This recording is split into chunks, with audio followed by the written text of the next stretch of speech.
Isambulo isahluko sesithathu. Nakuyo ingelosi yebandla laseSadesi loba ukuthi, nakhu akushoyo onabomoya abayisikhombisa bakaNkulunkulu nezinkanyezi eziyisikhombisa, uthi ngiyayazi imisebenzi yakho, ukuba unegama lokuthi uyaphila, kanti ufile. Vuka ulinde, uqinise okuseleyo obekuzakufa, ngokuba angifumananga imisebenzi yakho iphelelisiwe phambi kukaNkulunkulu wami. Ngakho-ke khumbula ukuthi wamukele wezwa kanjani, kugcine uphenduke, ngokuba uma ungalindi, ngiyakuza kuwe njengesela, kawusoze walazi ihora engiyakuza ngalo kuwe. Kepha-ke unamagama ayingcosana eSadesi alabo abangangcolisanga izingubo zabo. Bayakuhamba nami bembethe okumhlophe ngokuba bafanele. Onqobayo uyakwembathiswa kanjalo izingubo ezimhlophe, negama lakhe angisoze ngalesula encwadini yokuphila, negama lakhe ngiyakulivuma phambi kukaBaba naphambi kwezingelosi zakhe. Onendlebe makezwe lokho akushoyo uMoya emabandleni.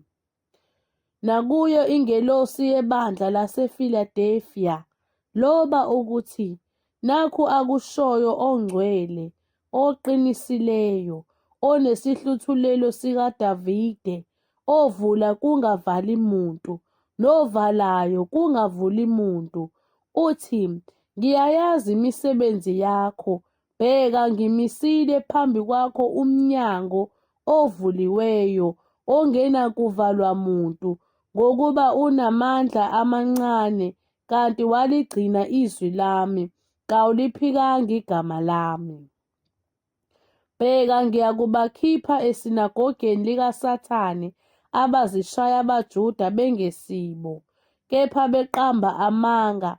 Bheka ngiyakubenza ukuba beze bakhuleke phambi kwezinyawo zakho, bazi ukuthi ngikuthandile.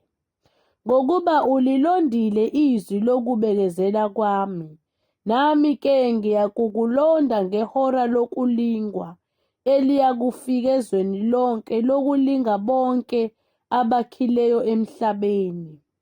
Ngiyeza masinyane, bambisisa lokho onakho, ukuze kungabikho muntu okwamuka umqhele wakho. Onqobayo ngiyakumenza abe yinsika ethempelini likaNkulunkulu wami, futhi akasoze aphuma khona. Ngiyakuloba negama likaNkulunkulu wami phezu kwakhe, negama lomuzi kaNkulunkulu wami, iJerusalema elisha, elehla ezulwini kuNkulunkulu wami, negama lami elisha. Onendlebe makezwe lokho akushoyo uMoya emabandleni.